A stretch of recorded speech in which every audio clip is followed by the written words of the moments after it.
Hey, it's Dad. Apparently, I lost a connection. So, we are back. D3 Dad and Dinero discussions. We are back. So, tonight, Horror Movie Dad and K Dinero will be discussing Re-Animator. However, we do have some guests that will be joining live with us. And I apologize. I got kicked off. That's why I wasn't able to jump back on. But we're back, and we're going to try to get this done here. So I will explain it again. Kenny, a.k.a. K Dinero, myself, Horror Movie Dad, we do these D3s called Dad and Dinero discussions, and we do them bi-weekly. So what I'm going to do is we're going to wait for Kenny to join us again, and then we'll jump on this. Apparently, my live wasn't working. I ended up losing connection, and now we're back. So I apologize to all those that were waiting in the room. So what we're doing tonight is we're going to have some special guests, and I see they have joined us in the room right now. Mary Graves and Heather Loves Horror. They've been they're all about the horror community as well, just like myself. K Dinero as well. And we'll get K Dinero on here, and then we'll get them both on here too. And I don't want to explain too much about them. I want them to explain who they are and what they do, and we'll go from there. So without further ado, I see Kenny has now joined again, and we will get this thing right. So tonight we're going to discuss Re-Animator. That's the movie we're going to discuss. But first, I kind of wanted to shoot the shit and kind of just talk some horror movies, and then maybe we'll get into the actual topic at hand. So, from what I remember, I started this out about 2 years ago. Almost 2 years now, I think. Almost 2 years.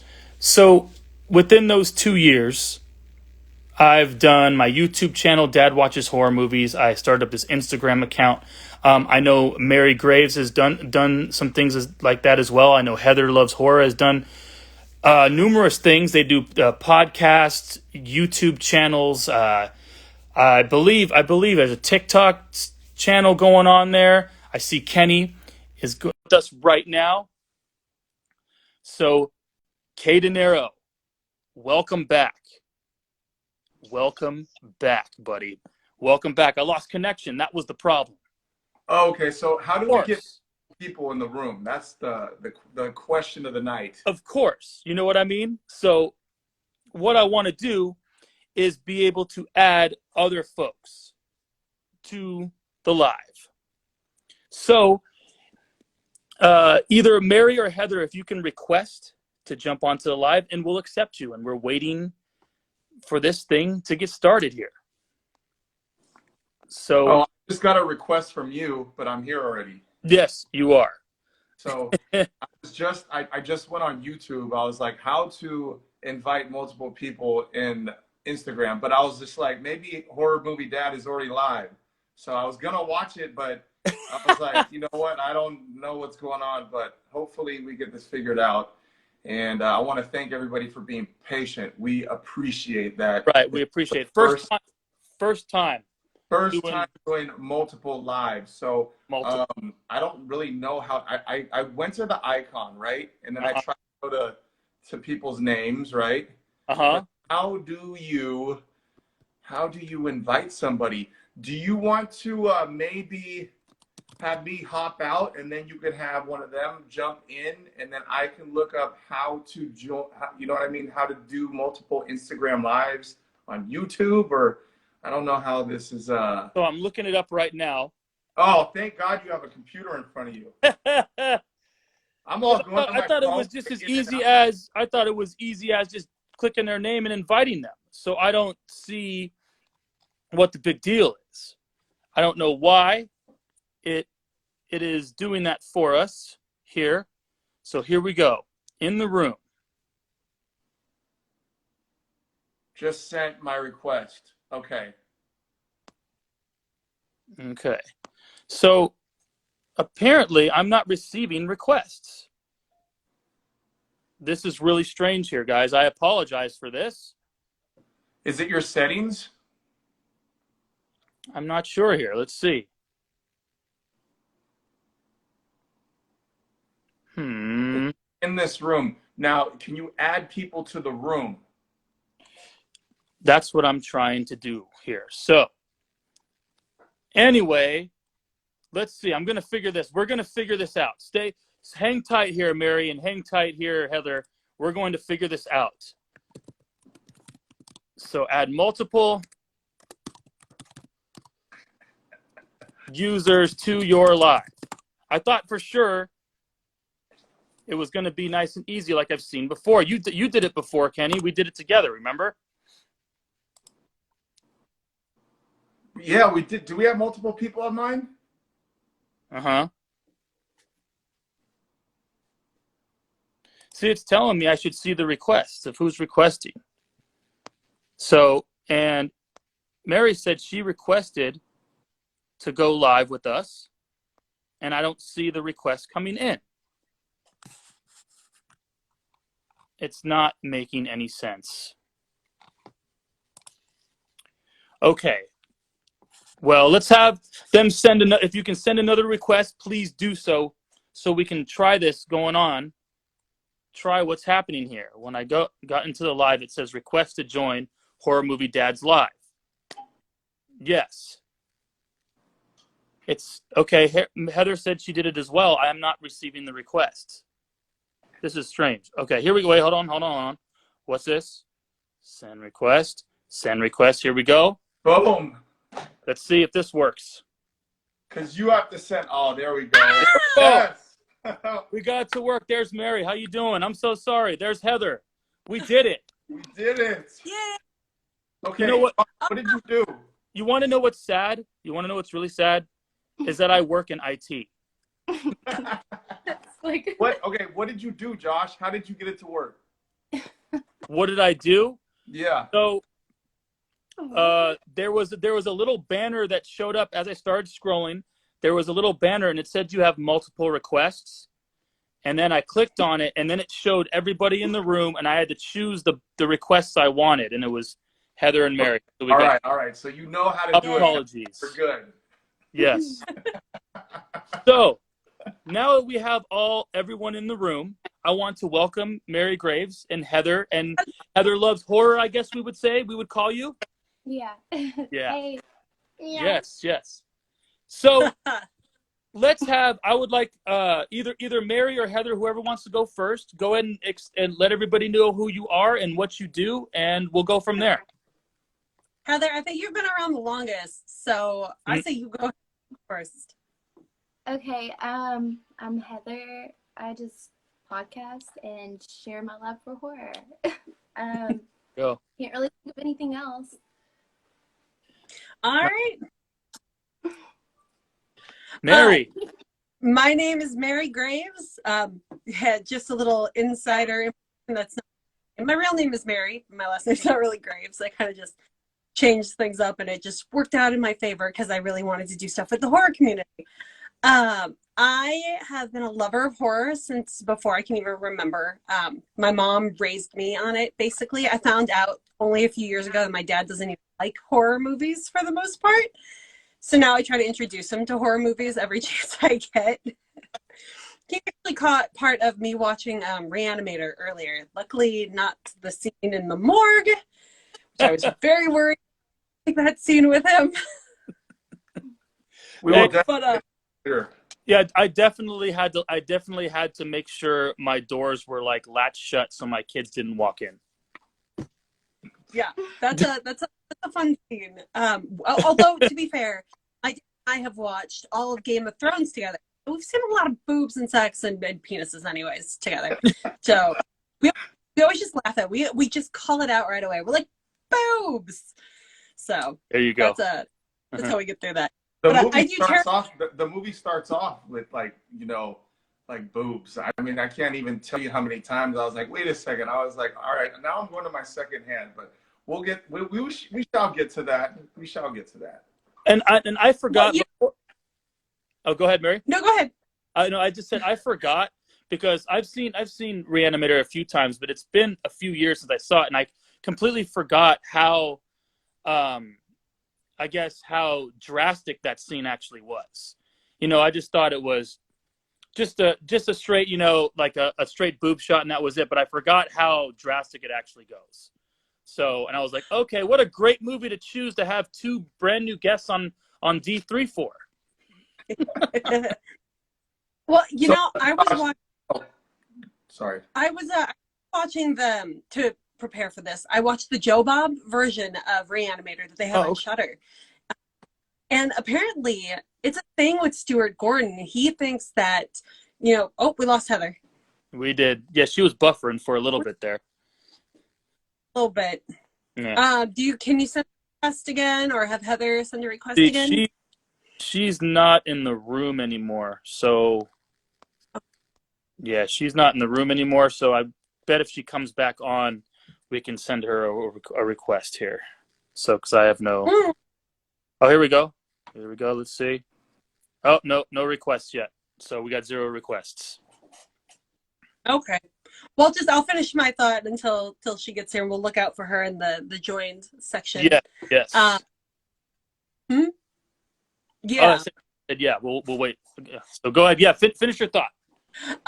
Stuart Gordon, according to Joe Bob, thinks, and I kind of agree. I don't think sex needs to be in every horror movie, but his thought in his movies was that sex and horror always went together. So that's why you have the beginning, you've got the gross horror, then you got the guy experiencing death in the operating room, and then it goes straight into a sex scene. So Stuart Gordon, and I absolutely love that. Right, and that's always that was always the 80s vibe. You can't make an 80s horror movie without some sort of sex. It was always sex and blood is what sells. And that's why the 80s horror genre just blew apart, and everyone was trying to make everything. And it looks like we have Kenny buffering now. So I hope, Maire, that you don't have internet problems either. Then it would be like all 4 of us decide to have internet problems at this time. So, but well, I'm not going to say I rarely have internet problems, because then I know I'm going to start buffering. I would be like, ugh. Yeah. Right. Are you guys, I was going to ask if you guys, but it's just one guy now. You drinking anything? Oh, yes, I am. I'm always holding down some sort of whiskey or brandy. I have my Crown Royal Apple here. So how about you? Are you drinking anything? Well, usually if I'm sipping, it's usually tequila, but I did tequila like a week ago. I don't drink often. I keep liquor in the house, but I don't drink often just because I don't. Oh, and he's gone now completely. But today it is Malibu rum and pineapple juice, because I feel summer's around the corner and I want to be on an island. So. Well, there you go. How's the weather over there? You're in Cleveland, right? Yeah, it is. It's tepid. Like, it's in the 60s, I think, right now. Okay. It's been really cold nights, and we had some rain yesterday, but a lot of sun. It gets up into the 80s now, which I hate because we don't have air conditioning in this house. So I'm waiting for it to be completely boiling, and this is gonna look really sweaty at some point. So yeah. Right. Tomorrow it's supposed to be a lot, so I'm not looking forward to that. So wait, I see that Heather is here. Let's see if go find her. Yeah, let's see if we can do something here. So okay, I can send her a message, but that's it, huh? So I think what we'll need to do is Heather will need to send a request towards me again, and then we can get her on. So not receiving any requests here as of yet. Oh, here we go. I got one. Here it is. There, she's back. Okay, I sent one over to her. So here we go. We'll see if that works. And we're back.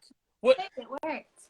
So apologies again for more technical difficulties here. So, and the funny thing is, Heather, was we lost you and then we lost Kenny. And I was like, okay, so the only person we haven't lost yet is Maire.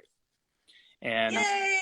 And so we know that the signal strength and Wi-Fi and broadband, all that crap is way better in Cleveland. Oh, really? Well, it is a city. Where are you guys? I don't even know where you and Dinero are from. So yes, and Kenny is back. So let's see if I can get this guy back on here. Where'd he go? He shows he's back, but I don't have a request from him yet. So if he can get on this thing here, let's see. Where are you at, Kenny? That's me blocking myself. Okay. All right, here we go. Kenny, where are you? I currently have Re-Animator playing on my TV over here. So if you see my head every once in a while. Mm-hmm. Just the regular version, not the Bob version. Yeah. Well, no requests coming yet. I don't have a number. I don't have a little request number to accept right now. So, I did have Re-Animator playing back here, or at least starting to. Let's just get started here. I love playing in the background anyway. So Heather, and where are you from? Are you in Texas? Mm-hmm. You're in Texas. Southeast Texas. I live like a couple hours from Houston. Okay. So yeah, Kenny and I, we are in California. So let's see. I'm probably the closest to Oakland. I'm probably about 30-minute drive from Oakland, and so that's kind of where I'm at. And I know Kenny is probably maybe 2 to 3 hour drive, maybe less, but that's where we're at. So that's why it's only 9:22 here, and I bet you it's midnight over there. And maybe what time is it? Like 11 or 10 where you're at, Heather? 11:22, I think, ish, something. Okay. I'm usually asleep in a couple of hours anyway, so I'm like, whatever. Midnight. So I'm trying to get this guy in here, and I don't have any requests. He doesn't show that he's in. That's why, because he's not even in. He's not even in the room. So this is what we're going to do. Let's just go ahead and start talking this thing, I think. And then if Kenny joins, he joins, right? So, but, right? So this is cool. I want to thank you both for joining me as well. And I want to thank everybody for joining us and sticking with us here. But I decided to watch Re-Animator. And what we do is almost every other week, Kenny and I will just choose a movie to watch. We'll take turns and then we'll discuss it. And I was like, you know what? Open invitation to Heather and Maire. And the reason why I did that is I remember, Maire, you mentioned that we ended up doing the Neon Demon, and then both of you ended up talking about the Neon Demon. And that got me thinking. I'm like, oh, maybe we should do some sort of a collaboration here at least, you know? Oh, absolutely. Yeah, we've been talking about, and Heather's buffering. We've been talking about having people come on our podcast, but we pre-record that. That's not live. For those who don't know, we do the main podcast, and we're up to episode 13 just dropped. Oh, and Heather is gone. Yep. But we are working on episode 14 this coming week. It's going to be about the documentary miniseries Cursed Films from Shudder. Okay. So I'm excited. I have to read that because it's been a while, but it's a really good series. Nice. That sounds interesting. I like how you do I've watched pretty much almost. I think I've seen almost all of your podcasts and the ones that you have on YouTube. So apparently you don't really see a podcast, but I saw one because you have it on YouTube. So I think they do video podcasts on like Apple Podcasts, but I'm usually listening to podcasts when I'm driving. So and it's really hard for me to listen to other people's horror podcasts because there's a shit ton of horror movies I still haven't watched, which is what I'm doing with my Terror Tuesdays thing now. Every Terror Tuesdays for at least the next year is going to be movies I've never seen before. So I'm really excited to watch some new old. There you go. So that's cool. So you do Terror Tuesdays, which is every Tuesday, and you kind of just highlight a movie and you kind of just discuss it and do your commentary on it, right? Yep. Well, it's changing starting this week. It's kind of the same thing, except it's going to be full reactions to movies. Okay. Really started getting into, on YouTube, there are a lot of people like reacting to comedy challenges, like like Family Guy, season 18 cutaway gags. And I thought wouldn't that be fun to do that with horror movies where I'm reacting to horror movies I've never seen before? Oh, Right. and blocked yourself accidentally.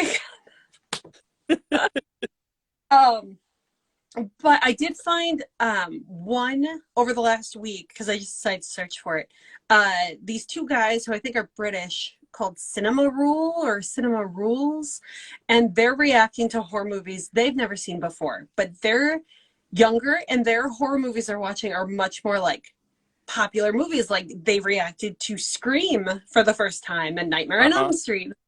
These are all the movies I have seen. So I'm going to use my Terror Tuesdays to not just watch movies I haven't seen, but there's a good chance that a lot of people my age and younger probably haven't seen these movies too. Like this coming Tuesday is going to be it's an 80s classic, but if you're not into 80s movies or you're just exploring 80s movies for the first time, you're not going to know it. From Beyond, which is another Jeffrey Combs, Stuart Gordon movie. So I'm excited. I've been wanting to watch this for the last couple of years, and now I'm finally going to get to. Welcome back. Right. Hey. So I finally figured out the easy way to do it. To request someone. It's just, so you have your names up on the top of the screen here where it says you're live and how many people are in your live. You just click the little drop down arrow and click invite, and that's where they all are. Oh, that's easy. So, you know, we'll figure this out here. I did invite Kenny over here, and he was invited, and he hasn't accepted, but he was invited. So, but From Beyond, I love that movie. So that's a good one. It's a good choice. I'm so excited. So excited, especially since Jeffrey Combs was just on Joe Bob this last week. So it's like I'm in the mood to watch his movies. I also kind of have a crush on him, so. There you go. Have you seen the original Castle Freak from the 90s? I have not seen Castle Freak. I have Okay. not. On my list to watch, though, I got this big, huge, long watch list. So, Same. all right, trying to invite this guy again. Okay. It's another. Well, I don't know if Stuart Gordon's involved, but it's another Jeffrey Combs, Barbara Crampton movie. But it's in the 90s, so slightly older, and they're a couple going through a breakup, some shit that's happened in their life. And there's just this great scene between Jeffrey Combs and a hooker. And it definitely made me crush on Jeffrey Combs after watching that. So I will tell you, I've seen the original Castle Freak and I saw the remake. And I saw the remake first. The original better. The original's just classic. Hey, we got all four of us. Yes. This, you know what? I'm gonna say this right now. This Instagram thing with us trying to have all of us on has been a This dump. is good though. This is good practice. But- this is good. But I think the content hasn't. So at least we're keeping people entertained while our technology dumpster fire is working. Okay, so Josh, this is how I joined. Okay, so I kept joining, and I'm like pressing the request button. I'm like slamming my finger on it, and it won't let me join. Right? So I went to Instagram. I went to my notifications, and there's this little circle with like a heart on it, and it says Horror Movie Dad would like to allow you to join his live. And I just clicked that, but I kept joining the room trying to just, because when you go on a regular live, you just hit that banner on the bottom. It says join. It wouldn't let me. So I'm only assuming that you allow the people in first and you have to go through the notifications. So yeah, and we kind of we're figured here. that out. We are here. So it's all right. So what did I miss? Did you start talking about the movie? We kind of did, and then we just said, oh, let's just wait till we get everybody in here. Okay. So let's officially start it then. Let's do this. I'm ready. 25 minutes in, we're finally ready here. Okay. All right. So we all decided to watch Re-Animator. It came out in 1985. And so I'll read the little synopsis, and then we'll go from there. So, Spoiler alert, everybody. We're talking about the movie, talking about scenes from the movie. If you haven't seen Re-Animator, go see it, please. It's wonderful. So, Herbert West has a good head on his shoulders and another on his desk. A dedicated student at a medical college and his girlfriend become involved in bizarre experiments centering around the reanimation of dead tissue with an odd new student arrives on campus. And we know who that odd new student is. It's Herbert. Yep, Herbert. Herbert likes to stare. He has like a very weird staring problem right off top, that you just notice from his character. And what is it?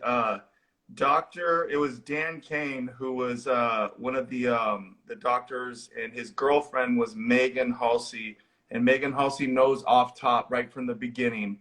And I'm jumping a little bit ahead of time. She knew that Herbert West was just up to no good. So he just had that vibe. So Women's in So any weird vibes off of Herbert there, Heather or Mary? Of course. Yeah.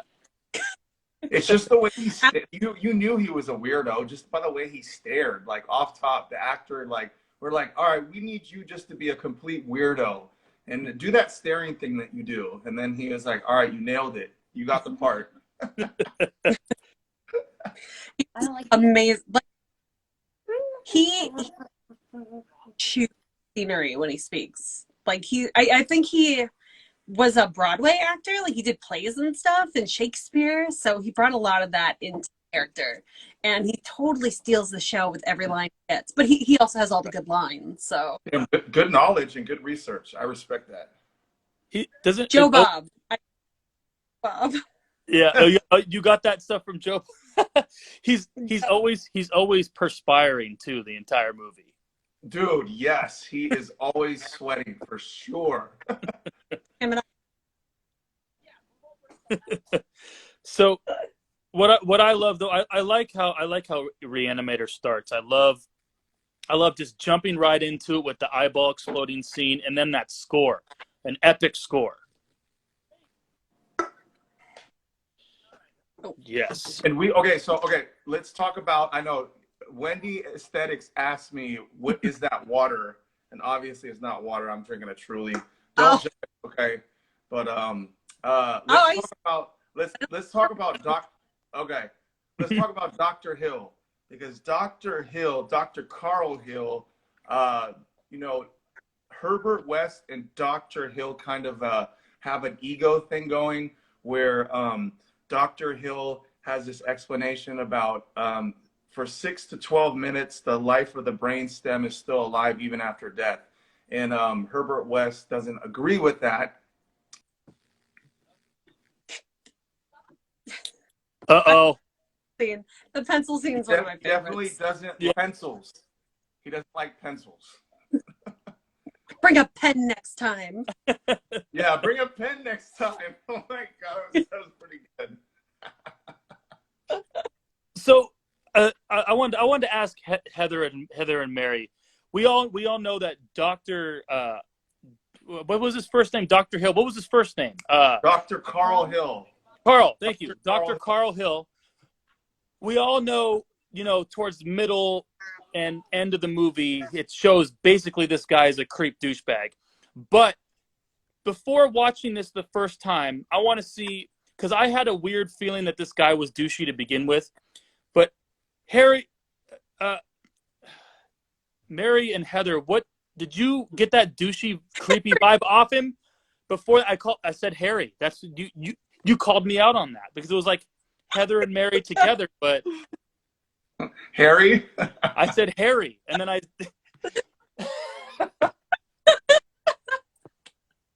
So do you mind if I just call you both Harry when I'm talking to both of you?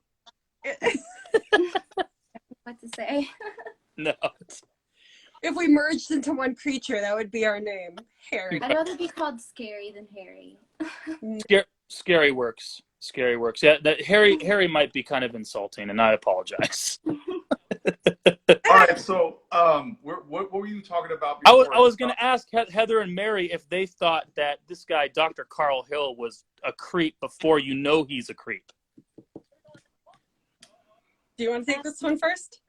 Okay. Go ahead, Heather. You go for it. I really remember for the first time I watched it, like what I thought, but I don't think I did. I don't think anything really stood out as odd to me. He to me, or actually, Maire, you can go ahead and say, because I asked both of you, and then I'll give you my input. There was the one scene where they're having dinner. It's just the dean and Dr. Hill and his daughter, the dean's daughter. And he was just, the way he was talking to her, and when they brought up that she was dating Dan, it's just, you could tell that he had a problem with it. And I'm like, oh, this guy's a creepy old man. He's like her father's age. And yeah, I tend to like some older men too, but it's like there's a cutoff point when they get to be the age of your dad. So like, oh man, it's one of those, like the person in charge is taking advantage of a student. He's trying to take advantage of the student, and he's in with her dad, so he thinks he's gotten in with her. It's just that felt creepy right there.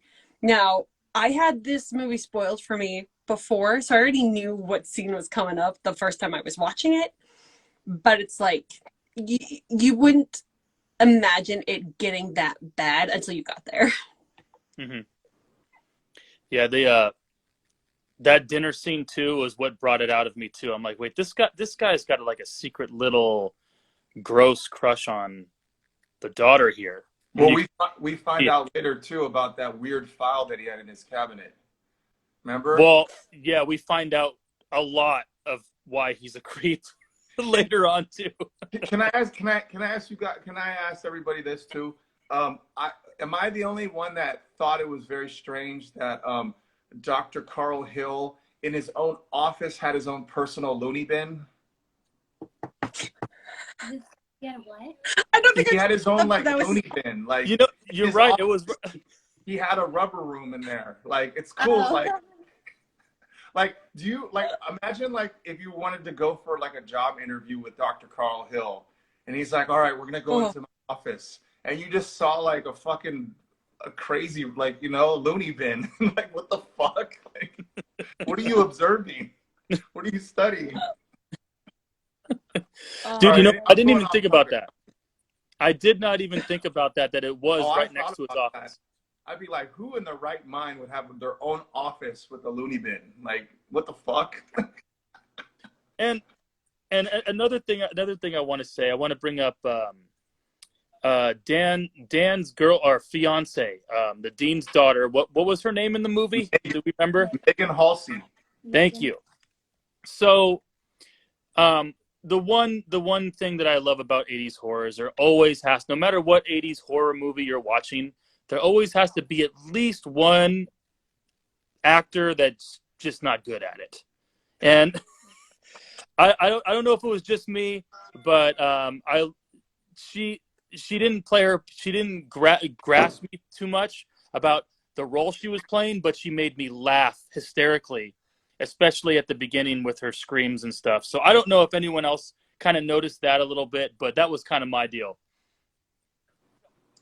Yeah. I think she was just put in the background so much. Like, she didn't have really anything to do except for be the girlfriend and be the daughter. And it's like she was just there, a victim of circumstances. So I haven't seen, obviously, From Beyond's going to be a first for me this week, but I hear, because the roles are reversed between her and Jeffrey Combs' character, that she does a phenomenal job being what Jeffrey in the movie. So I'm excited to see that. There we go. But also, it was one of her first movies, so she could just be a bad actress in this movie. Well, no, I'm not saying she's bad. It's always just the ones that you can just tell. You can just tell it's like the director's okay, now you go. Now it's your turn now. Now it's your turn. It's kind of funny, like, oh wait, stop the camera. You know it's your line now. Well, I can tell roll you camera. This, her convincing her boyfriend or fiance to let him know that this fucking Herbert West guy was a complete fucking psychopath. I believed her acting there, because even I just felt like when she opened up the door and she's like, you know, cash is everything, right? And that just showed you right there, like, you know, obviously, you know, Dan Kane, Mr. Kane, when Herbert West pulled out the money, he was like, "Yeah, it's all good," and she was like, "No, like what the fuck, like." And like, what is Herbert West's backstory? He came from Sweden, like he was a Swedish, like what the fuck, like what are you doing in Sweden? Some apprentice, man. He was apprentice of some neurosurgeon. That's what I want to know. Who did he work for, and how did he come up with the green stuff, bro? You know what? Why I like this school too? Like, Yeah, what is the school like? What, I guess it must be a highly renowned school in America. wait a second. No. Hold on. I'm trying to remember. Okay, in the beginning of the movie, it showed an academy, right? It was like some sort of academy, and I can't remember if the sign was it was in Swedish or was it? Stuart. Oh, there's the right? dinner scene. He's being a creep right now. Oh yeah. Sorry to interrupt you, bro. Go ahead. No, I was just trying to think back of what the hospital was in the beginning. Was it the one that they're at, or was it the actual one that Herbert West came from? Because from what I Herbert remember, West came from. That's the one that Herbert West came from at the beginning. Okay, cool. All right, that makes sense. Okay. So I wanted to say something though. You said, once Herbert came in and gave the guy the money, and his fiance was way sketchy of Herbert. I'm gonna tell you right now. I'm gonna say this. I believe that men can be a horrible judge of character, just with anybody. I'm gonna tell you that right now. So you normally, it's like I can be hanging out with my friends and maybe a few girls or whatever, just a bunch of friends, and then we'll see some random guys across the street, and we will start talking, but girls will get this vibe saying, that guy, there's something wrong with that guy, but I won't see it, and that's kind of how it was right there. And that's what I thought it was like. It was money. He saw it, but he didn't care. So I just kind of it was the better judgment, I believe, overall. And I'm generalizing, but it was just that she had way better judgment than he did. Dude, you know what sucks is when you know what sucks is random, but when you have to go to work in real life and you get a new employee that you work with and you already know off top that motherfucker's weird as fuck, and then you have to deal with them fucking shit if they're working with you for the next 10 years or the next 10 days. But yeah, I don't know, that was random, but I don't know why that popped in my head right now after that. I think I'm that employee. I'm that new employee that they get, and they're like, "Oh, man, that's why I don't work in an office anymore." Well, let's just say this. With the knowledge of horror movies that you have, I would say instantly you would be a great coworker, because I'd be like, "Yo, did you see that movie?" You'd be like, "Damn, yeah, that movie was this and that." And yeah, but that's I'm drifting away to the subject now, but where are we? I'm not that lucky to have that kind of a coworker ever. Oh, They're always right. I'm not going to say where I work at, but I do work with a lot of people. So there's a lot of different characters that I work with. But don't want to drop the name, dude. Yeah, but I'm just saying, I can only imagine if Herbert West was a new hire at my job, how interesting that would be.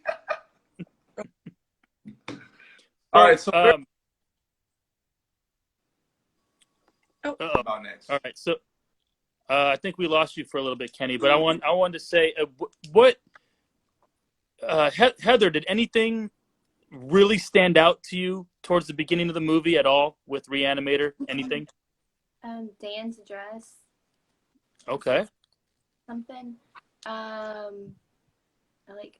far into the beginning? Oh, I don't even know where we're at there. I just kind of have it playing in the background. Okay. So just anything before Dr. Hill decides to get murdered. Was there anything that stood out to you?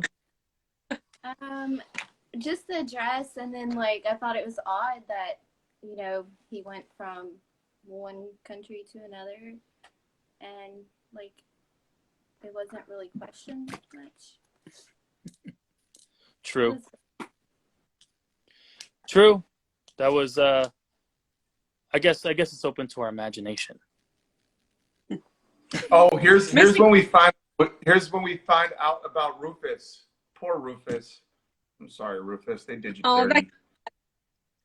that's the hardest part to I watch. know. Like I stuff know. at the end is whatever, but you see a dead cat get reanimated. It's all like Yeah, in pieces. pretty. That poor kitty. I was like, damn, they did Rufus dirty. But yeah, R.I.P. to Rufus. R.I.P. So we, R.I.P. to Rufus 2 or 3 times.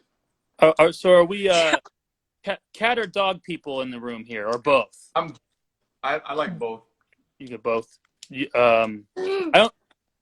What about you, Mary?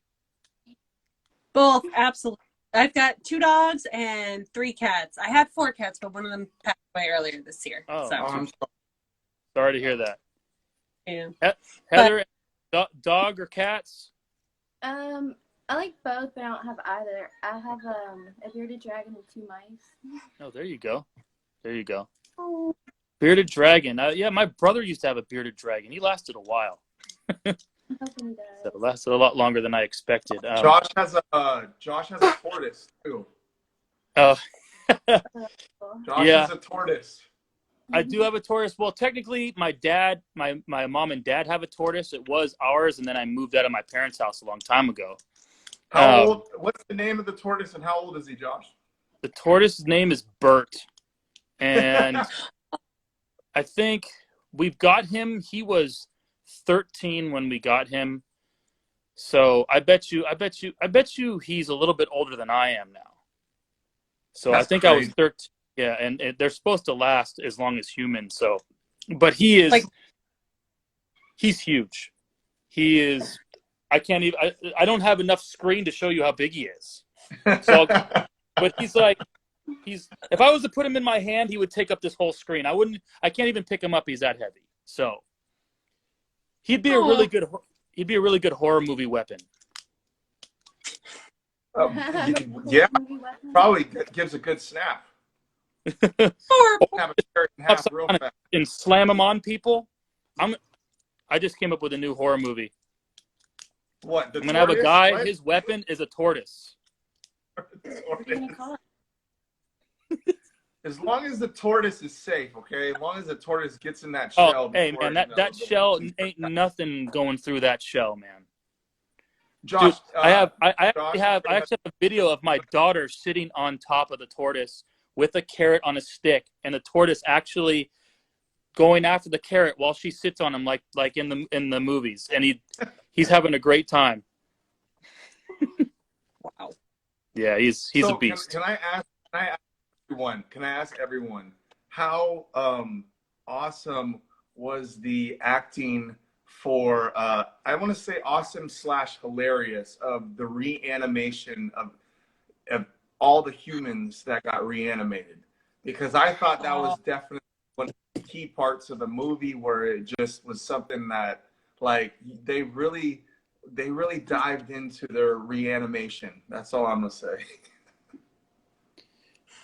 Yeah, dude, they all did a flawless job of their acting with that. So that was definitely good. I thought the reanimation acting was awesome, dude. It was definitely worth watching the movie, and it made me laugh, and at the same time it was pretty entertaining. Who did they reanimate before Dean Halsey gets killed? Was it they reanimated a young male who died from a heart problem, right? Because remember, Herbert West was like, all right, I need. So after Rufus, R.I.P. Rufus, dies, brings back to life. Herbert West convinces Dan Kane that I can bring motherfuckers back to life with this green shit, and he's like, no, you can't do it. He does it. He's like convinced, right? And then Dan Kane does the worst thing possible. He goes and lets his fiance's dad know that, like, yo, my roommate can bring people back to life. I can prove it from death. And he's like, what are you doing? And why? You have my daughter involved in this? What kind of drugs are you doing? What the fuck are you doing? And so Herbert West takes Dan Kane and they go to the morgue, and he's like, And this is where Herbert West is like super just like, this motherfucker's weird. He's all, I need a body. I need a fresh body. I need a body that's fresh and new. And they find this, this young, and I looked up the name of the dead character, and the name was Melvin. It was Melvin Reanimated. That was in the cast. The guy that, the guy in the body bag was Melvin. They gave him a name. I had no idea. They gave him a name. So Melvin gets reanimated, and bro, dude, I just thought it was funny, like how they painted his naked body like purple, and he was just convulsing, just like all fucking nuts, and like obviously, Dean Halsey he hears what's going on into the morgue, and then is like, what's going on in there? And then he goes in there. What happens next? Oh, well, I'm sorry. He gets a door slammed on him. A morgue door is just all slammed on him by a big dude that they just. Well, which, by the way, Joe Bob information. The guy they got to play that first reanimated dude was Arnold Schwarzenegger's body double in like the first Terminator movie. No way! Wow! Wow! Yeah. Good, like, we want a big beast. Dude. That's great knowledge. I like that. So, that's pretty. Kenny, you mentioned that like the purplish color of the body. So yeah. I actually want to throw a good shout out here to the knowledge of the director or the producers or even all the filmmakers about that purplish on the back, because the body is laying down, on a stretcher, and it's called livor mortis. Can't say it. Not rigor mortis. Not rigor mortis. Livor mortis. And why is that? Please explain. Yeah, basically it's the pulling of blood. So when you die and you lay on your back or wherever you're laying, if you lay on your side, your blood, because of gravity, your blood just flows down to the lowest point. So they're laying on their back, so all the blood of their body is flowing down to their bottom, their back, and that's why he's all purple in the back, because it's just like a big bruise, because the blood all drains. It's just like water. It's the least path of resistance. Ugh. So dude, at least they had the knowledge to do that, and I remember learning this because I actually was an EMT. I got my EMT basic license maybe years ago, and I never continued with it. But I learned about that and a bunch of different things to that nature. So that's how I know that information. I'm not a weirdo or anything. Good knowledge. We know that you like horror movies.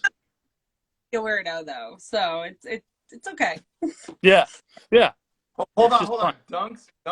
Dunks SF says, shout out to my animal style fries. All right. Well, I'm glad that you're enjoying animal style fries, Dunks SF. We appreciate it. At least we know that we are entertaining you while you're eating some delicious In-N-Out fries. Speaking of In-N-Out, do you guys have In-N-Out? Not in Ohio. Have In-N-Out, right? In Houston they do, but that's 2 hours from me. Oh, okay. Well, if you ever do go to In-N-Out, I highly recommend, if you're gonna get the French fries, I get them well done because I like them crunchy. But it's to each to their own. But yeah,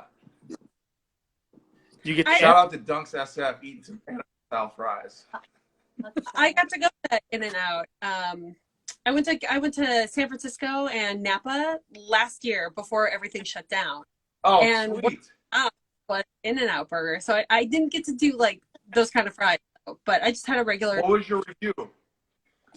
I think we had a double burger, and it was good. Double? But I mean, we didn't like order off a secret menu or anything. I hear you have to order off the secret menu to get the really good stuff. So they got all sorts of crazy shit. Yeah. So you could do like, what is it, Josh? You could do like mustard fried. You could do animal style fries. You could do a protein whey. You could do all sorts of stuff. Yeah, there's a bunch of random stuff on there. So But In and Out was a lot better when there were a lot fewer of them around here. Now there's a bunch everywhere in California now. You can't go on the freeway for. Gosh, so we went from fast. liver mortis to In-N-Out fries, animal style. I love it. There you go. Sounds like a good 1-2 combo. Right. I want to go to In-N-Out and be like, can I get my fries liver mortis style? Liver. They're like, oh, that's when you put ketchup all in on the bottom of the baskets.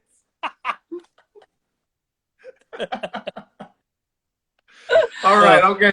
So I do tend to get off track a lot, so forgive me for going off topic. That's what this is about, though, man. There's no script. We're live, and that's the fun thing. You know, if I could make some edits, I wouldn't even edit that out, bro. So don't even worry. Dude, I am going to right now. I'm going to go ahead and get myself a shot because I would like either one of you to explain the bone saw kill. There's a bone saw kill, and what me and Josh do every time there's like an epic kill, I'll do a shot. If you want to do a shot, Josh, whatever. I'm doing a shot right now, and whoever wants to, yes. I'll All do right, a let's split. go. There we go. Okay, I guess we have to wait for Kenny. So, but I want to go back. How funny was Herbert when he was running all around in the basement with the cat on his back, and the cat's arms were flinging all over around, and you can so tell it was a fake cat. He was such a dick about it, though. Yeah. Like he when he's reanimating the cat for the third time, he's like, "Don't expect it to tango. It has a broken back." When Dan like knocks the cat against the wall for the second time it dies, and Herbert goes, "Look out." Dan turns and it's nothing, and he just has the most maniacal, evil laugh. Like he doesn't even fucking care it's an animal that's dead, which he definitely killed the first time. It didn't just suffocate in the trap, died, but whatever. He's just evil. I don't like his character in this. I like the actor, but I don't like his character. Have you heard of cats Herbert? themselves in jars before? Does that happen? I'm sorry, what? Have any one of you heard cats suffocating themselves in jars ever? No. What the fuck? I have heard it. Like by mistake, right? Yeah. Like going into a jar and then getting their head stuck in a jar and then suffocating and then dying. That's how he said the cat died. So because we have 3 cats, they get into a whole bunch of shit. One of them likes to get into plastic bags, so we have to hide the plastic bags because he'll get into one. He'll the handles wrapped around his neck, and then he'll wear it like a cape, like a Superman cape, running around our house. And then there's our cat who looks a lot like what Rufus was the cat's name, and he likes to put his head in like we have the dog food cans, and he'll get his head stuck in the dog food can. But luckily they've never suffocated, but they do really stupid shit like that. So I would believe it, but it's Herbert West. I don't believe it. Yeah, right, I haven't had a cat since I was a kid, so I wouldn't know. But okay, Kenny, we're ready. Do you want? So who's going to explain the scene? Maybe you might want to, or does Heather or Mary want to explain the bone saw scene, or it's called a tree? Heather and Mary want to explain the scene because I'm going to take the shot and I'll let y'all explain. Well, I think we're all going to, aren't we? So, yeah. Okay. I'm not fancy. I didn't bring a cup. Hey, no, we are no judges over here. Let's go. Hey, ready? We're not fancy at all. Cheers. Cheers. Thank you for joining us. Cheers to the bone saw kill. Woo.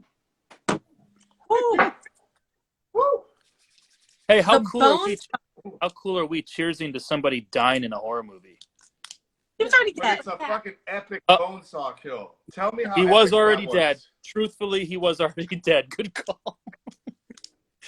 Did any of you? I thought when he grabbed the bone saw, he was gonna go for his head and take his brain out. That's what I expected. Oh. But we actually he didn't take his brain out. He took something else out. He took out like his whole I guess, heart area. It was like the middle upper of him. He went through the heart. But he just goes straight through him. And this is one of those things I've seen in documentaries. So I knew it was coming. Unfortunately, it wasn't a huge surprise. But just the whole 80s horror effects, practical effects of it. It's like I wish they'd still do more of that kind of stuff in gory movies today.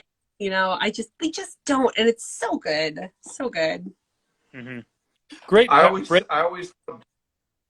What's that? I was just gonna say great practical effects in this, and it's I think this is probably like the 10th time I've said it on our D3s and just around that it's almost a dying art, and I really wish that practical effects would be used a lot more nowadays, but it's hard to find. It really is, and that was the charm. That was the big charm of these 80s movies was you had guys that did these practical effects for a living, and they prided themselves on it, and it was art to them. And now it's like, whatever. It's just like a side note. I'm like totally off subject right now, but like, I always like on the last D3 that we did, like I mentioned that it's like with Candyman, right? Like it's good to see like real practical blood because I'm tired of seeing this fucking bullshit CGI. Like I saw Mortal Kombat on HBO Max last week. And it was just like all fucking fake, like not real fake blood, but it was like CGI blood. And like, I'm tired of seeing like, you know, like he'll do like a neck slash, right? And you see the blood and it's like, come on, dude. Like, really? Like, you did that with a fucking computer. It sucks. Like, it's not real. It's not entertaining. So it's like the bone saw scene where you see you just see it come out and the actual blood painted on him. It's like like I'm not saying like I'm a psychopath either, but it's just like saying that like seeing dude, real like you are a psychopath, bro. You are a Josh. I that. We all are. It's okay. Exactly. But to see the painted blood, like it makes you feel more like it's real, and it gives a better like it gives a more scarier feeling. So that scene right there was like, all right, this movie is good. Like the special practical effects on this movie is well worth the watch because that scene was kick ass. Mm-hmm. Oh, speaking of ass, I think we just saw someone's bare ass. Oh, wait, what? Do I need to move my head? Do I have to put my head in the way? I think we're about to see the scene we just talked about. We are actually. But yeah. Hey, how does the dean die? Does he? Oh, that's where she. That's where Mary is. She's a little bit ahead of us right now. So, I started earlier. Oh, you want to know where? I'll say that one more time. You wanted to know how the dean dies? Yeah. How did he die? Did he just like hit his head on the back of the wall and that's how he died? It didn't really. Well, first he got on him, so he probably had like chest cave-in from that. Right. Then he just kept getting constantly the wall by naked ass over there. Schwarzenegger's body. Right, exactly. And then God, like it's so traumatized. Like it's bad enough that he died and got reanimated. What the doctor does, Hill, right? Carl Hill. Yeah. What he does to her father afterwards is just so upsetting. The whole lobotomy thing. He lobotomizes him. So right. and then he convinces him to fucking kidnap his own daughter. And let me just say, Dr. Never Carl trust a man Hill, with a toupee. Yeah. Never trust a man with a toupee. Okay, you guys, hold on. you saw that, Am right? I the That's only straight one? toupee all day. Am I the only one and I'm fast forwarding right now, and we're going to talk about Dr. Carl Hill. First off, Dr. Carl Hill's a fucking pervert. Yeah, we know that. He's a fucking pervert, okay? You know, that's all I'm going to get into. But am I the only one that thought it was so funny when he had his head severed, and he'd walk around with his head in the pan. And it was just like, there was a scene, I think, where he leaves, right? And the security guard's reading a fucking Playboy. And he's like, is that you, Dr. Hill? You out? And like, you hear his voice in the bag. You hear his voice in the bag. I was like, wow, dude. These guys got it good. That shit made me fucking laugh. Like, and also, when Herbert West decapitated Dr. Hill with the shovel, that was a very good scene. But I got totally Tony Montana vibes. For some reason, I got caught between looking at the head of Dr. Hill, and I kept thinking it was fucking Tony Montana, bro. Like, for some reason, it's like Al Pacino's head was the fake head, dude. I don't know. Maybe I watched Scarface too many times, and I've seen Al Pacino with the machine gun with blood on his face. But yeah, I don't know why. It's hella random, but I kept getting Tony Montana vibes with the decapitated head. I thought it was Tony Montana. It's a mobster type of death, I think, where, you know, you're decapitating people. They decapitated horses in Scarface, so why not? Mm-hmm. I don't know why. I got Tony Montana vibes. I love that scene. I love that flat head shovel to the decapitation. That was, you didn't know, like, if you're watching the movie, you did not know what he was going to do with that shovel. You didn't know. All right, so I'm gonna ask everybody, and I'll go first, and whoever wants to go next. What was your favorite kill scene in this movie? So you said you were going to go first, though. Oh yeah.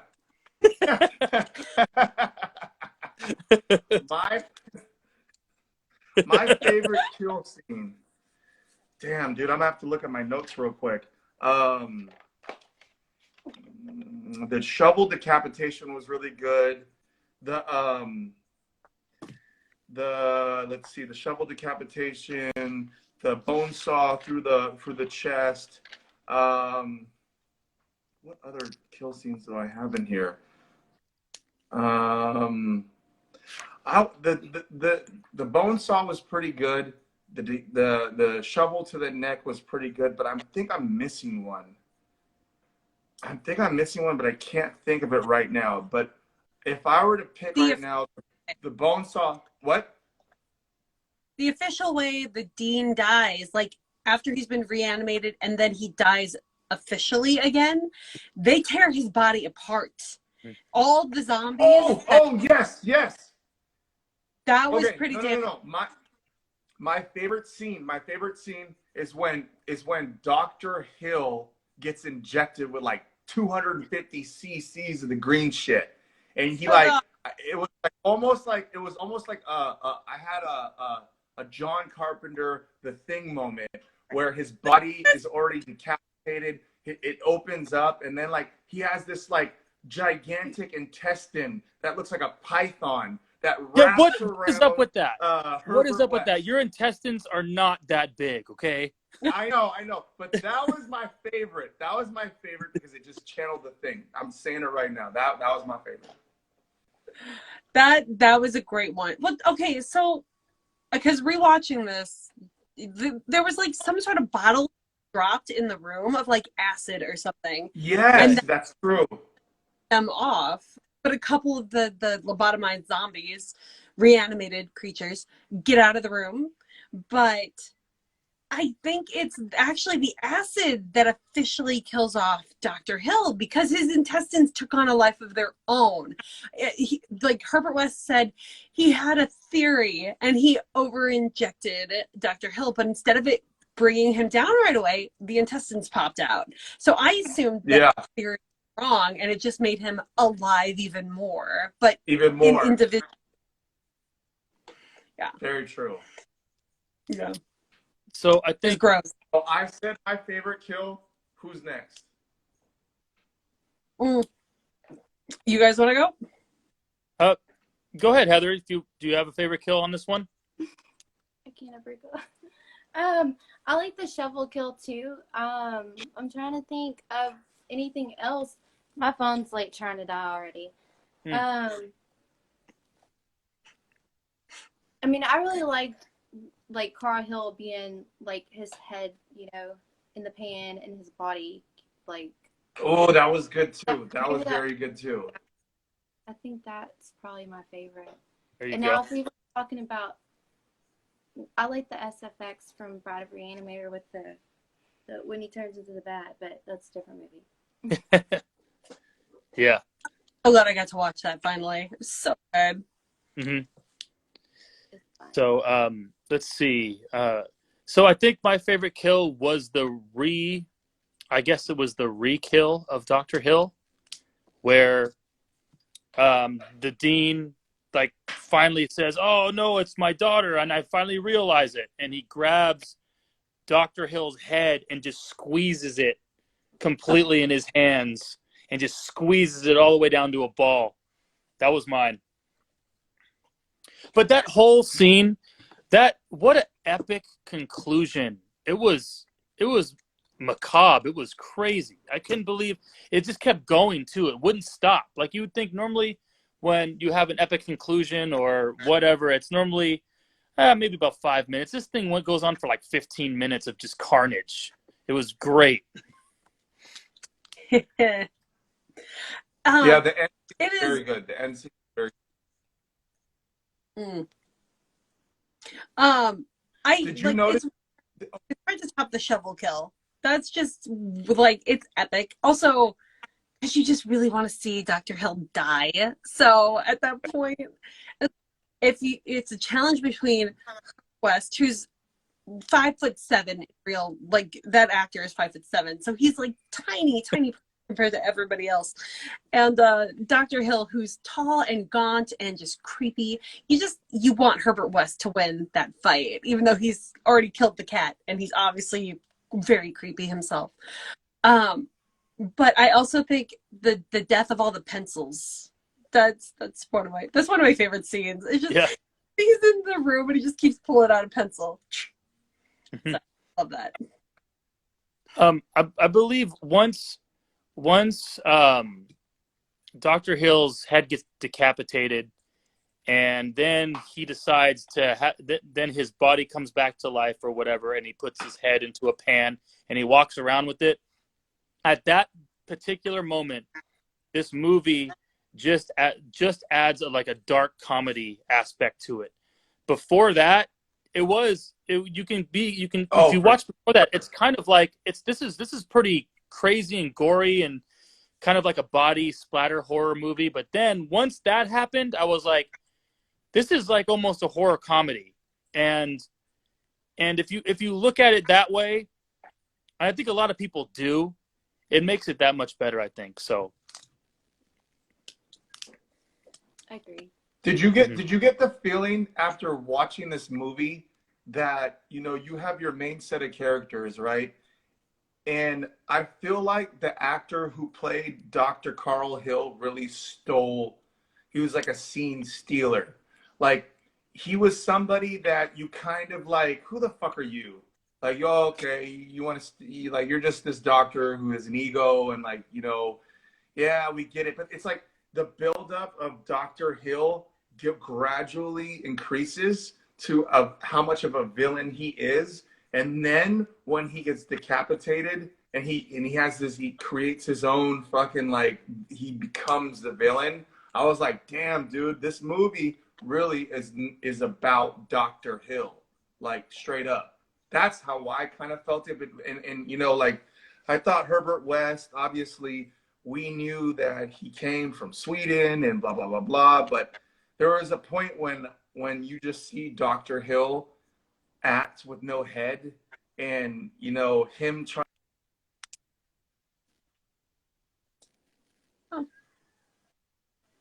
Nope, buffering. there we go. Are we going to get him back? I don't know.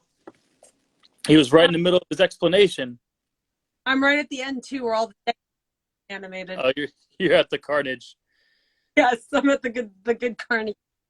The body. That's when knew that it was like, okay, Dr. Hill is like one of the main Yeah. actors, Like, we hear you, but or we don't see you main moving. roles in this movie. That's just how I feel. Are you guys there? So I guess we'll have to discuss the elephant in the room.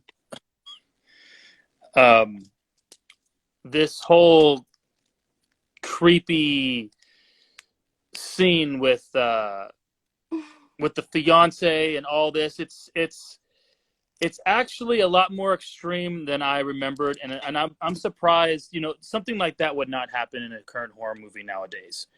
And but they even tried to make that part funny, because you see you see his decapitated head, and he's got this smile on his face the whole time. It's just, it's just a head trying to pull all this off. I don't know how they tried to pull that off, but we lost Kenny. So, but that I don't know how to explain that scene, but it was just so shocking to me. I don't know. The head call it. You what? The head giving head scene is how I've heard it described. Yeah. Have you seen the In Search of Darkness documentaries that they came out with? Parts 1 and 2 are both. I saw the first one. I have not seen the second one. I think it's in the first one they talk about Re-Animator, and Jeffrey Combs is on that documentary, and he says, yeah, but they stop right before he does anything, really. He's like on the boobs and stuff, but as soon as they get between her legs, Herbert West walks in and he's like, oh, you hanging out with the co-eds, huh? Blah, blah, blah. Like, just total snark. And it's like he's the anti-hero somehow. And I love his character in that moment. That's where he gets like redeemed somehow. Even though he caused it all. He did cause it all, but you're right. He comes in and ends up being the anti-hero and the savior of that situation. And it really makes you like him 100 times more for some reason. So, but yeah, I decided to call Dr. Hill. I decided to nickname him the Headless Groper. So, because he's got to be called something. Yeah. And who would ever think something like that? But still, I did not remember how shocking that scene was until I watched it again. I'm going to see if this guy is even in here. Let's see if he's back in the room. I just saw him. Send request again. And there we go. I just sent the request over to him. My phone's gonna. Oh, here comes the intestines. So they're really. It's almost like it's like this thick. I don't think like your intestines that big. Yeah. Big. Am I back? You are. So we were just discussing, I called Dr. Hill the Headless Groper. So yes. Oh my God. So that's why Dr. Hill's a pervert. But the look on his face the whole time, and Mary said, what do you say it was, the head giving head? That's what it's called. Head giving head. I did not come up with that. My part described that way. Yeah. I haven't heard it described that way. So that's hold on. first. Hold on. Is Taylor still watching this? Hold on. Okay. Shout out to Guitar Bick for getting his wish, because don't act like I didn't see that comment before I went out, bro. What'd he say? Did you see what he said? He's all, no, I did not. Never thought that guy would shut up. What'd he say? It's in the comments. When I gotta go find it now? My internet started going crazy. Oh, I thought Taylor he'd never Bick shut said, up. I thought that guy would never shut up.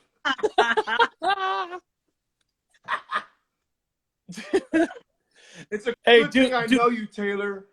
Dude, didn't you know that when you go on Instagram Live that you shouldn't talk too much? Oh.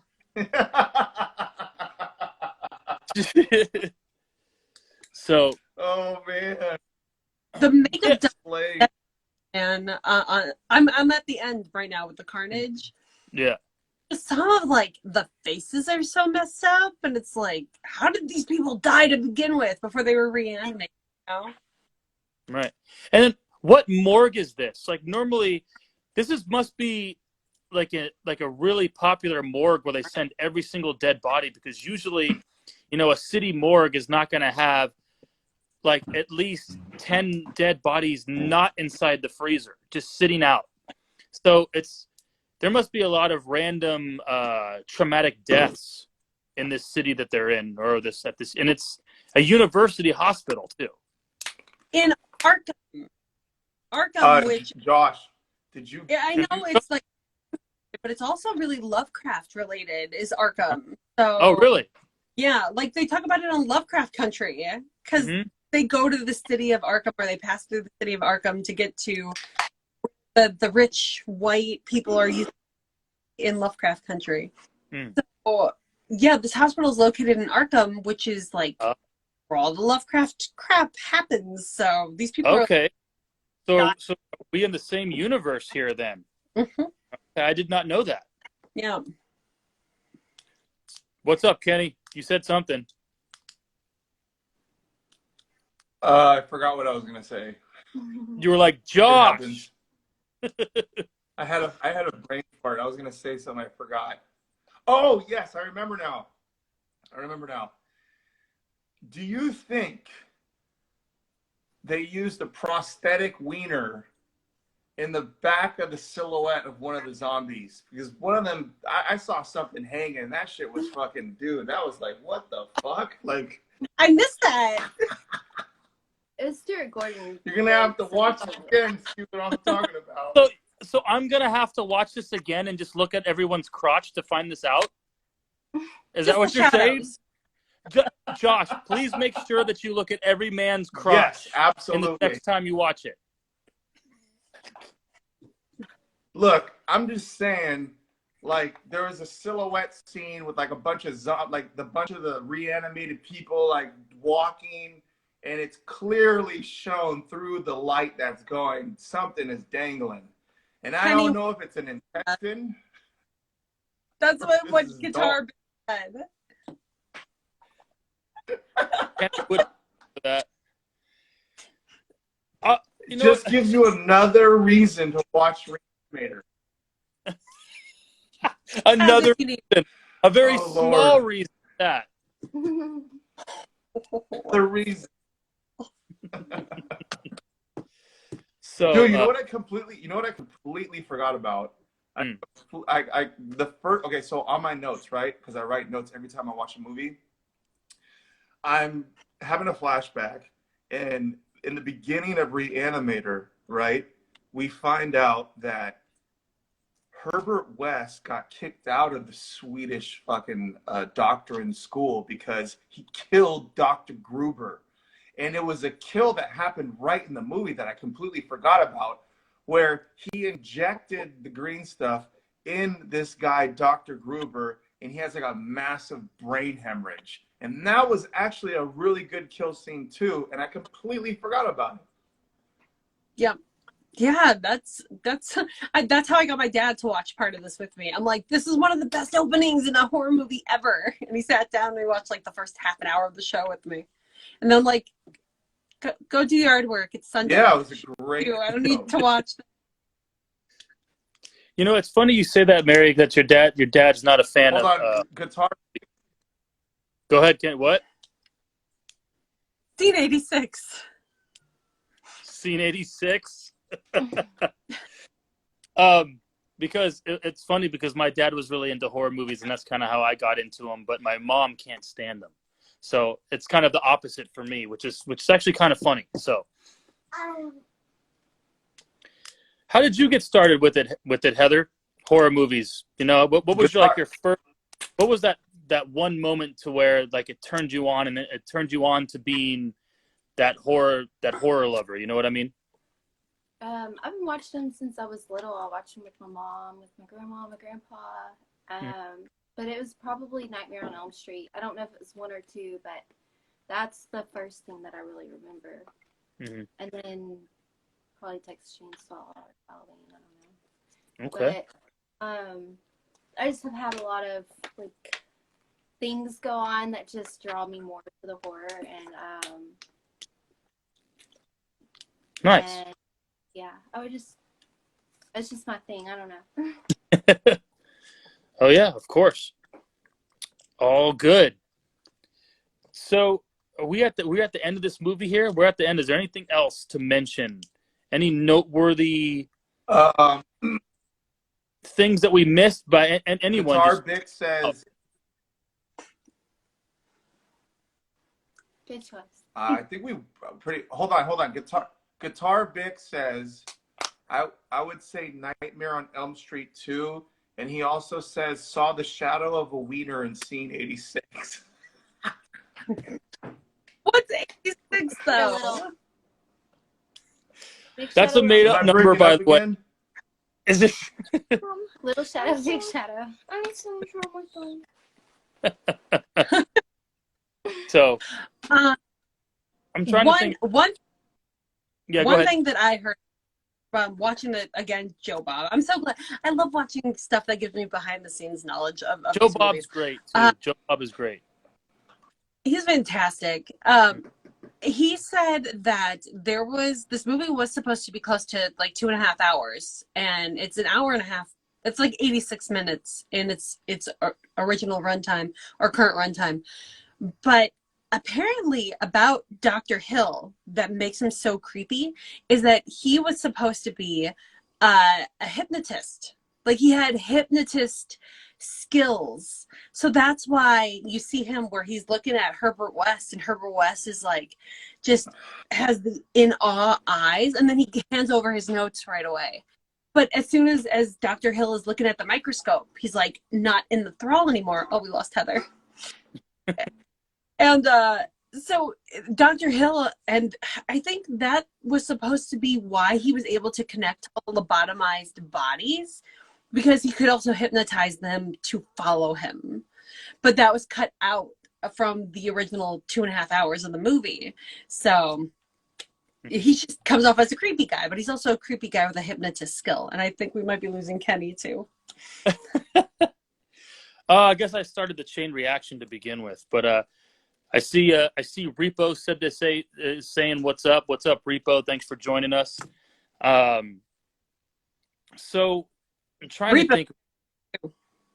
What'd you say? If you like music with your horror, Repo the Genetic Opera is a fantastic movie. I had that on DVD. Oh, okay. Yes. I have not seen that movie yet. I have not, but I need to. Gory. Yeah. So, but it's just that straight. I actually love the cover art to it. It's one of the movies I want to catch. So, and No, just lost Kenny. No, it's just us. See, that's the thing to where I think I should probably do something like you do with the May Queens, because doing these lives, it's kind of like you're at the mercy of, possible technical difficulties, and then everyone's watching it happen. So at least if you got a problem, it's like, okay, I'm just going to take that part out right there. So This is genuine too. And sometimes I wonder if I too much, because it's like, do these people ever breathe when they talk? We have a lot of long pauses where we're breathing. Heather says her I say and, but I like go and as I'm trying to think of what my next words are going to be. So I cut a lot of that out. It makes it sound like we're the Gilmore Girls. We just don't stop talking. It's true. You can kind of tell your little cuts there, but hey, that's good though. That's good though. So at least if someone wants to get everything, they don't have to worry about all the interior stuff and the rambling like I'm doing right now. So. But it's fun. I really enjoyed watching you guys, especially with the Neon Demon, because I had just watched that and we just did our show on it too. And I'm like, oh, this would be perfect. And then we could do like a cross promotion, like go watch these guys, go watch us. And it's literally 2 guys and 2 girls. And it's like very similar perspectives, but also different perspectives. I thought that was perfect. Just perfect timing. And it was just so much fun. And you guys like drinking your shots. Welcome back. Yeah, come back. Yeah, it was perfect too. I kind of like that. It's good to get a different perspective as well. And I thought it was kind of cool to invite you both on because, like you said, we almost kind of, you do the same thing with Heather and I do the same thing with Kenny. So it's like, hey, we did that Neon Demon thing. Let's try this out, you know? So. I think I kind of tricked Heather into doing it without realizing I had done it. Oh, okay. Can I ask you guys? Do it and jumping off to this? Can I say one thing? Did you notice? And I remember I DM'd you, and there's a scene in Neon Demon where God, what the fuck are their names again? Is it Ellie and who? They're about to do the big show. Jesse? Who? Yes, Jesse. there's a show where she talks about her plastic surgeries that she's had, right? I'm telling you, Gigi's sitting like this, right? And she's talking and she's telling her about all the stuff she's done to her face. She looks into the mirror. I'm telling you right now, she didn't have makeup on when she's talking to her, but when she looks in the mirror, she has the same makeup on that's on the flyer that you see on every desk. I'm telling you, you gotta watch it again. I have to go back. Well, it's such a good movie. It's such a, like, I want to watch it again. It's so good to me. It's just so artistic, but it's so, like, dread-filled. It was such a fun watch. I watched it twice before we did our show. And that's only because I watched it, and then we had 2 months before we got back together, and then I wanted to rewatch it. And it was just so good. I loved it. Just the imagery just captures my mind. It's one of those movies you can watch a few times and find brand new things going on with it. And that's that's kind of the same with Midsummer as well. It kind of reminded me of that, had that vibe to where you can watch it maybe 5 times, still find something new. Watch it. No, but I tricked Heather, not on purpose, into doing a podcast with me, not into being. She was asking people to be on her YouTube. Well, I guess she does YouTube and she does the podcast for Heather Loves Horror.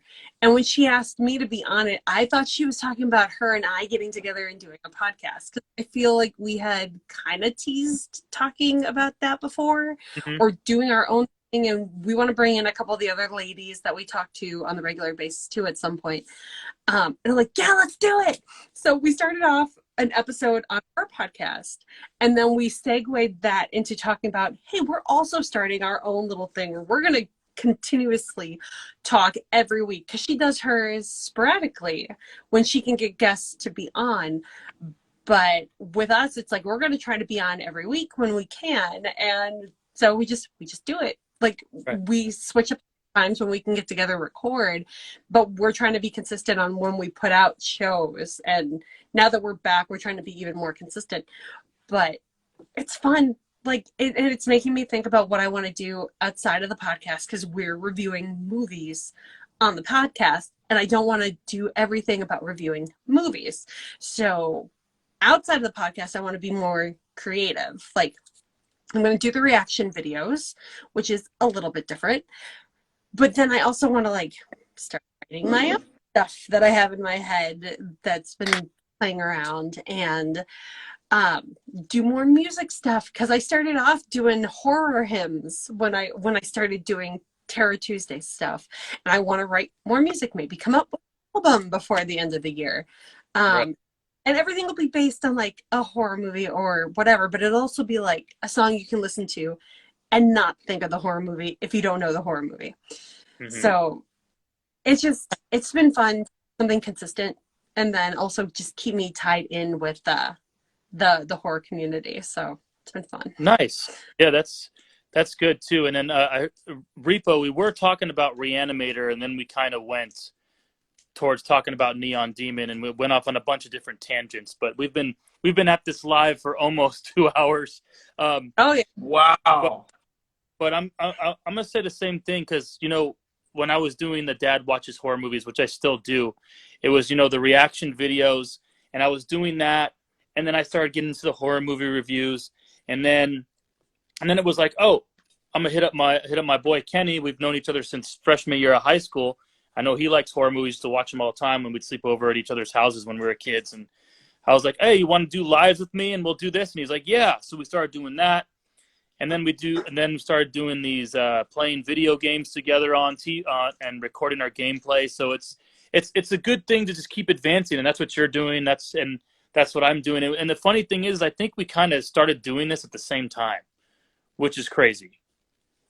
So, and who doesn't? Who? All right. I'm sorry. What was that? And who doesn't love content? Like, I feel like, you know, there's nothing wrong with putting out content, because it's just like you use the keywords, use the hashtags, and then you find out you can touch base to so many different movie people, so many different communities, so many different people that we all share the same interest. And that's what, you know, really, really is cool. And like, you know, me and Horror Movie Dad, I think, didn't we start D3 right at the beginning? Was it beginning of COVID-19 or right before it started? it was I think it was right when, 1 month into it. I think it was like a month into it, man. And we're like, okay, we got to do something. We got to be able to make an excuse to hang out somehow. At least we can hang out virtually. So, and that's how we started. Oh, boobs. We're going to have, it's the head giving head scene behind you. Oh, thank you. Oh. We need this. We need this posted, okay? I think we'll be all right. I don't think, it's fine. It's fine. It's happened before to where Kenny's had to go, Josh, move your head. So. But I want to say on the May Queens podcast, because I watched the Neon Demon one, is I really like your intro that you did, because I know that you do music, and I thought that was really special. So me and I got my due diligence to Horror Movie Dad, and I got to do something too. But watching you do your music stuff, and, you know, recording it, putting it on your YouTube channel, it's dope, and I appreciate that. As not only as a musician, which I am, I see you are too, and also as, you know, someone who does podcasts, we can all appreciate the work that we all do. So I thought that, you know, the technical difficulties in the beginning, it happens, and like this was our first one, but I look forward to many more, multiple, you know, collaborations. So this was really fun, and it was good, man. I can't wait for the next one. That's all I gotta say. I'm not moving my head. I cannot move my head. This is a very long. There's a lot of too. Like the gore is fine, but we can't show the nudity, man. And there's, is it still going on? Oh, okay.